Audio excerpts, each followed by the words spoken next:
श्री शिवाय नमस्तुभ्यम हर हर महादेव। रामलिंग रोड, शिरूर, घोड़ानाड़ी जिला, पुणे, महाराष्ट्र में गुरुजी पंडित प्रदीप मिश्रा जी द्वारा श्री शिव महाप्राण कथा की आज 6वें दिन की कथा पूर्ण हो चुकी है।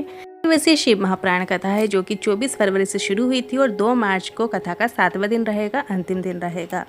और ये कथा आप दोपहर में 1 बजे से 4 बजे तक लाइव यूट्यूब पर आस्था चैनल पर देख सकते हैं। आज सारे कन्फ्यूज़न दूर होंगे आज की इस वीडियो में। 3 मार्च या 4 मार्च कब है धुरेंडी, रंग वाली होली कब खेलना है, इसकी जानकारी प्राप्त होगी। चंद्र ग्रहण कब से कब तक रहेगा, सूतक काल कब रहेगा, ग्रहण काल में क्या करें क्या नहीं करें, क्या पूजा कर सकते हैं या नहीं कर सकते हैं, कब करनी है पूजा, सभी जानकारी आपको आज के इस वीडियो में प्राप्त होगी।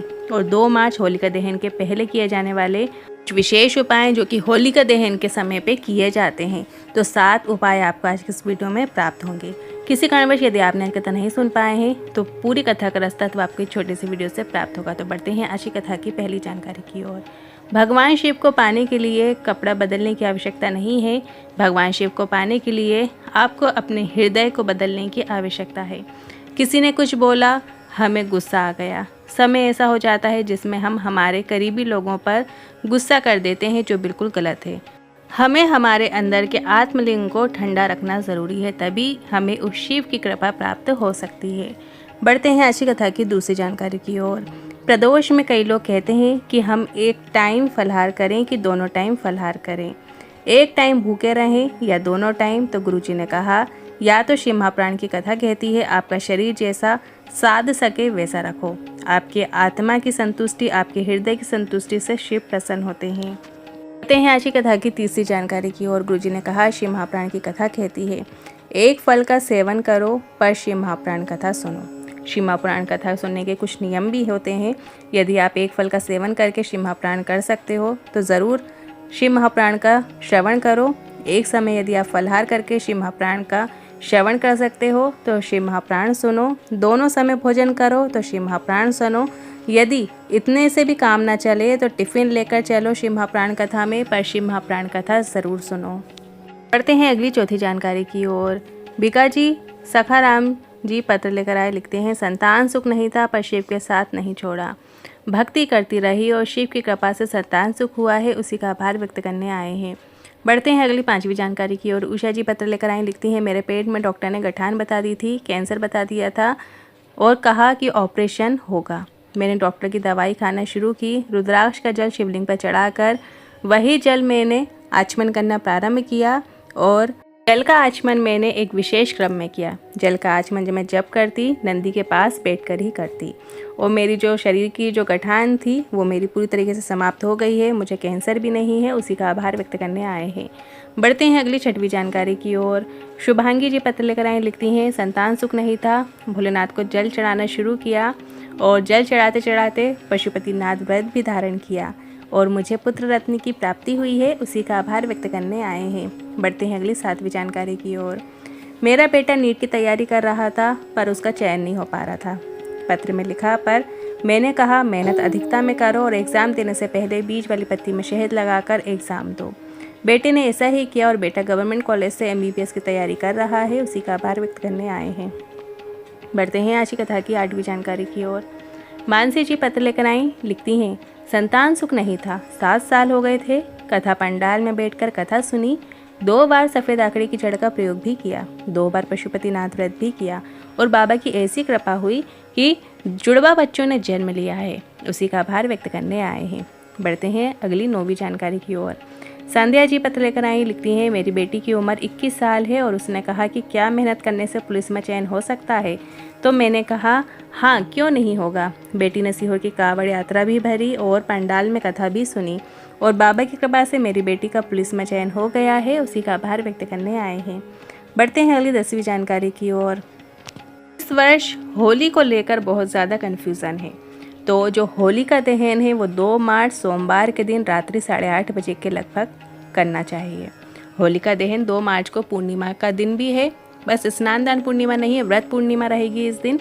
तो 2 मार्च के दिन व्रत पूर्णिमा के दिन ही आपको होलिका दहन करना है और जो ग्रहण का समय रहेगा वो 3 मार्च 2026 को दोपहर में 3:20 से शाम 6:47 तक रहने वाला है। जब भी चंद्र ग्रहण पड़ता है तो चंद्र ग्रहण की जो सूतक होती है वो चंद्र ग्रहण के समय से 9 घंटे पहले से प्रारंभ हो जाती है। तो सूतक काल जो कि 9 घंटे पहले से हो गई, तो ऐसे में आपको गणना के अनुसार चंद्र ग्रहण का जो सूतक है 3 मार्च को सुबह 6:20 से लागू हो जाएगी। चंद्र ग्रहण में सूतक काल में शुभ और मांगलिक कार्य वर्जित माने जाते हैं। इस दौरान मंदिरों के कपाट भी बंद कर दिए जाते हैं। सूतक के समय हम भगवान की पूजा नहीं कर सकते हैं, भगवान की चीज़ों को भी आप स्पर्श ना करें। इस तरीके से सूतक काल में मंदिरों को, अपने ही घर के मंदिर में भी आपको अपने घर में जो कपाट होते हैं, पर्दे होते हैं, उसको लगा देना चाहिए सूतक काल के पहले। और जो खाने की जो सामग्रियां हैं उन सब में आपको तुलसी दल डाल देना चाहिए, जिससे वो अशुद्ध ना हो। रसोई घर में जहाँ आप जल भर के रखते हैं तो आपको रात के समय ही तुलसी दल सब में डाल लेना है। जैसे दूध होता है उसमें डाल लेना है। इन सभी चीज़ों में आप तुलसी दल जब डाल लेते हैं तो जो ग्रहण का प्रभाव है वो उस पर नहीं पड़ता है, तो ऐसे में चीज़ें शुद्ध रहती हैं। तो आप भोजन की सामग्री जिसे आप सुरक्षित रखना चाहते हो तो सब में आपको तुलसी दल थोड़े सब में आपको डाल देना है। गर्भवती महिलाओं के लिए विशेष इस दिन सुरक्षा रखनी चाहिए। गर्भवती महिलाएं जो हैं बाहर ना निकलें, घर के अंदर ही रहें। और जो गेरू होता है या फिर जो लाल चंदन होता है उससे अपने जो पेट होता है तो उसमें आपको त्रिपुंड बना लेना है, 3 लाइन खींच लेना है, या फिर आप उसको पूरा लेपन कर सकते हैं, जिससे आपके गर्भ की रक्षा रहे और किसी भी प्रकार की जो नेगेटिव ऊर्जा का प्रभाव होता है ग्रहण के समय जो सभी जगह फैलता है तो वो ना फैले, बच्चे पे बुरा असर ना पड़े। तो गर्भवती नारियों के लिए विशेष सुरक्षा आपको करनी चाहिए। बस आपको लाल चंदन श्री शिवाय नमस्तुभ्यं बोलते हुए ऐसा, या फिर उसका पूरा लेपन कर लेना है, या फिर आप त्रिपुंड बना सकते हैं, या जो गेरू होता है जो जिसके चोक बनते हैं तो वो भी आप लगा सकते हैं। साथ ही गर्भवती नारियों को ग्रहण के समय जैसे कैंची वगैरह जो चलाते हैं, धार वाली जो चीज़ें होती है, चाकू जिससे कोई चीज़ कट नहीं करनी होती है, या फिर जो माचिस की तीली जलाते हैं, इस टाइप की चीज़ों से भी बचना चाहिए। ऐसी चीज़ें बिल्कुल भी ना करें। सुई धागा वाली चीज़ें भी ना करें। जो भी काटने वाली, छेदन करने वाली चीज़ें हैं उनका प्रयोग ना करें। इस दौरान जो है गर्भवती नारियों को खूब नाम जाप करना चाहिए, श्री शिवाय नमस्तुभ्यं, या जो भी आज नाम जाप आप करते हैं, साम सदा शिव शिव शिव शिव, या जिस भी भगवान में आपकी रुचि है खूब नाम जाप कीजिए। बच्चा आपका सुरक्षित रहेगा। घबराने वाली कोई चीज़ नहीं है, बस नेगेटिव किरणें होती हैं तो उनको आपको बस नाम जाप के द्वारा आप सुरक्षित रहेंगे, आपका बच्चा भी सुरक्षित रहेगा, कोई बुरा प्रभाव आपके गर्भ में नहीं पड़ेगा। अब बात आई रंग वाली होली, मतलब आप धुरेंडी कब खेलें। तो आपको क्या करना है, जैसे 3 मार्च को तो ग्रहण रहेगा तो इस दिन तो रंग वाली होली नहीं हो सकती, तो आपको 4 मार्च को रंग वाली होली खेलना है, जो कि आप एक दूसरे को गुलाल लगाते हैं। भोले बाबा के मंदिर में आप जब गुलाल लगाने जाते हैं, रंग भरा कलर आप अर्पित करने जाते हैं, तो वो आपको 4 मार्च के दिन करना होगा। और सत्यनारायण व्रत कथा जो लोग करते हैं तो वो 2 मार्च को ही करें, या फिर जो पूर्णिमा का व्रत करते हैं तो वो भी 2 मार्च को ही आपको करना है।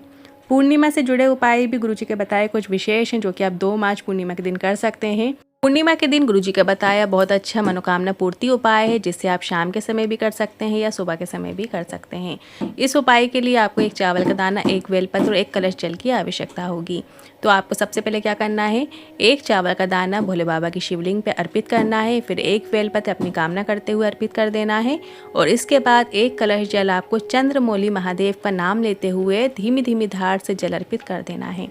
ये उपाय वैसे आप शाम के समय भी कर सकते हैं, पर मंदिरों में श्रृंगार हुआ रहता है भोले बाबा का, तो आप शाम के समय ना करके सुबह के समय ही इस उपाय को करें। यदि आप शाम के समय उपाय करना चाहते हैं तो चंद्रमौली महादेव के नाम से 1 सफ़ेद पुष्प और 1 बेलपत्र शिवलिंग के ऊपर अर्पित कर सकते हैं। इस तरीके से मनोकामना पूर्ति में किया जाने वाला चंद्रमौली महादेव के नाम से किया जाने वाला ये विशेष उपाय है, जिसे आप 2 मार्च को पूर्णिमा के इस विशेष दिन में कर सकते हैं।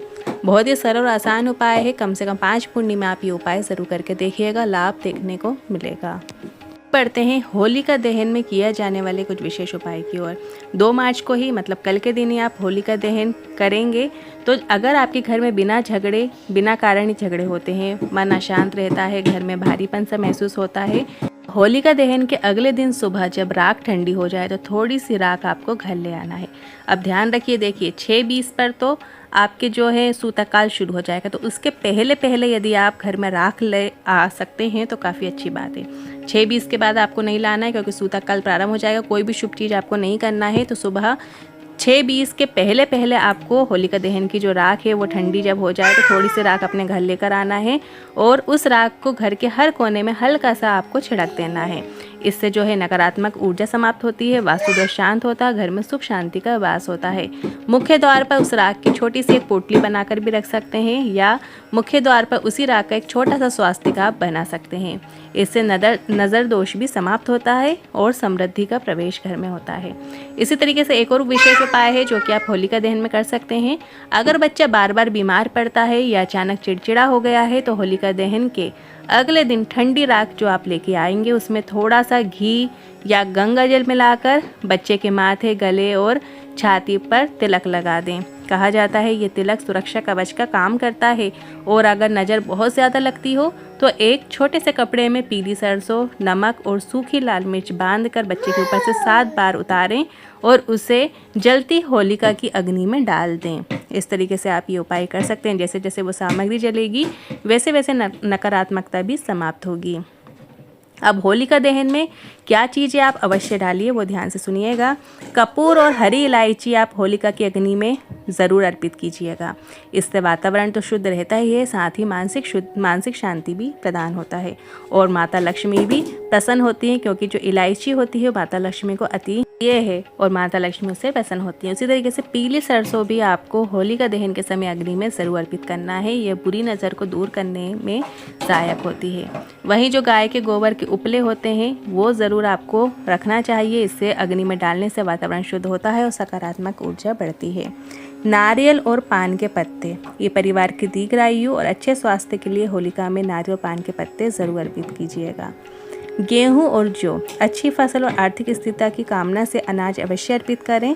इससे वर्ष भर आर्थिक स्थिरता बनी रहती है। कई लोग आपने देखे होंगे जो सुबह के समय जब होलिका दहन हो जाती है थोड़ी थोड़ी सी जो अग्नि हल्की हल्की बचती, वहाँ पर वो गेहूं की जो बालियाँ होते हैं वो सेकते हैं। उसके पीछे की यही कारण है जिससे उन्हें वर्ष भर आर्थिक जो स्थिरता है उसकी कामना से वो ऐसा करते हैं और अनाज अवश्य अर्पित करते हैं। जो साल भर धन समृद्धि के लिए सबसे ज़्यादा प्रभावशाली माना जाता है। होलिका दहन के समय पूरे श्रद्धा और भाव से अग्नि की परिक्रमा करें। मन में एक ही संकल्प लें, हे अग्निदेव मेरे जीवन की नकारात्मकता को भस्म कर दें और मेरे घर में सुख समृद्धि का वास हो। जब अग्नि शांत हो जाए तो थोड़ी सी राख लेकर अपने माथे पर तिलक लगा लें। यह तिलक केवल राख नहीं बल्कि नई शुरुआत का प्रतीक होती है और इससे एक पॉजिटिविटी आपके अंदर देखने को मिलती है। पढ़ते हैं गुरुजी की जो आगामी कथाएं हैं वो कैसी हैं। तो जो ये कथा है कल 2 मार्च को समाप्त हो जाएगी। इसके बाद गुरुजी की जो अगली शिव महाप्राण कथा है वो 10 मार्च से प्रारंभ होगी और 16 मार्च तक चलेगी। भुसावल महाराष्ट्र में ये कथा आएगी और 2 से 5 बजे तक आप इस कथा का श्रवण कर सकते हैं। फिर 20 मार्च से 26 मार्च जयपुर राजस्थान में शिव महाप्राण कथा होगी। फिर 30 मार्च से 5 अप्रैल आर्नी यवतमाल महाराष्ट्र में शिव महाप्राण कथा होने जा रही है। फिर 8 अप्रैल से 14 अप्रैल भीलवाड़ा राजस्थान में शिव महाप्राण कथा होगी और इसके बाद अप्रैल माह की जो आखिरी कथा रहेगी वो दिल्ली में रहेगी 17 अप्रैल से 23 अप्रैल। आज गुरु जी ने सभी से कहा है कि आपको प्रयास करना है श्री शिवाय नमस्तुभ्यम के जो स्टिकर हैं उनको खरीद के ले जाना है, खुद के घर के बाहर लगाना है और अपने आस पड़ोस में भी देना है, क्योंकि शिव महाप्राण की विद्येश्वर संहिता कहती है श्री शिवाय नमस्तुभ्यम मंत्र का जाप करने वाले का मुख का दर्शन करने मात्र से पुण्य फल की जो है प्राप्ति होना शुरू हो जाती है। जब आप अपने घर में लगाएंगे तो जो भी निकलेंगे या जो आपके घर आएंगे तो श्री शिवाय नमस्तुभ्यम मंत्र का जरूर स्मरण करेंगे तो आपके लिए भी फलदायी रहेगा और उनके लिए भी फलदायी रहेगा। तो हमने स्टिकर्स ऐड कर दिए हैं जिस पर टच करके आप फ्लिपकार्ट की वेबसाइट से जाके स्टिकर्स खरीद सकते हैं। हमने जो अच्छे अच्छे स्टिकर्स हैं जो क्वालिटी वाइज भी अच्छे हैं और आपको डिस्काउंट के साथ प्राप्त होंगे तो वो स्टिकर आप खरीद सकते हैं। यहाँ से जाके जो हमने यहाँ पे आपको एक शॉपिंग बैग दिखेगा या आपको डिस्क्रिप्शन में लिंक दिखेंगी, वहाँ पे जाके आप खरीद सकते हैं, परचेज़ कर सकते हैं। जो भी आपको अच्छा लगे उनमें से श्री शिवाय नमस्तुभ्यम के स्टिकर्स आप ले सकते हैं। जब 4 मार्च को आप होली मनाने जाएंगे तो सबसे पहले आपको महादेव के साथ होली खेलना है। इस बात का भी आपको ध्यान रखना है। सबसे पहले आपको सुबह स्नान करना। कई लोग क्या करते हैं जिस दिन होली खेलना होती है उस दिन वो स्नान ही नहीं करते। उन्होंने कहा कलर से तो हम खराब हो ही जाएंगे, तो पर आपको ऐसा नहीं करना। अपने दिन की शुरुआत होली का हमारा जो हिंदू धर्म का पर्व है, सबसे पहले आपको स्नान करना है और 1 लोटा जल लेकर भोले बाबा के पास जाना है। उनको सबसे पहले कलर लगाना है और जो 1 लोटा जल लेंगे उसमें थोड़ा सा गुलाल मिला लें, थोड़ा सा अष्टगंध चंदन मिला लें, लाल चंदन मिला लें। कलर जो है पानी का वो थोड़ा सा रंग वाला कर लें। तो इसके बाद आप जब वो जल महादेव को चढ़ाएंगे तो वो हैप्पी होली आपके लिए हो जाएगी। जीवन भी इसी तरीके से रंग भरा रहेगा और खुशियों से भरा रहेगा। तो ये ज़रूर आप कीजिएगा। इसके बाद आप फिर दूसरों को कलर लगाइएगा। और हाँ, अपने घर में जो लड्डू गोपाल हैं, आपके घर में जो शिवलिंग है, वहाँ पे भी थोड़ी थोड़ी गुलाल सभी भगवान को आप अर्पित करें।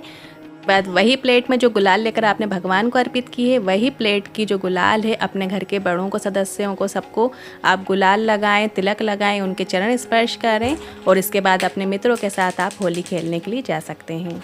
वीडियो आपको कैसा लगा कमेंट के जरिए जरूर बताइएगा। वीडियो थोड़ा भी उपयोगी लगा हो तो वीडियो को लाइक करके कमेंट बॉक्स में हर हर महादेव जरूर टाइप कीजिएगा। श्री शिवाय नमस्तुभ्यम।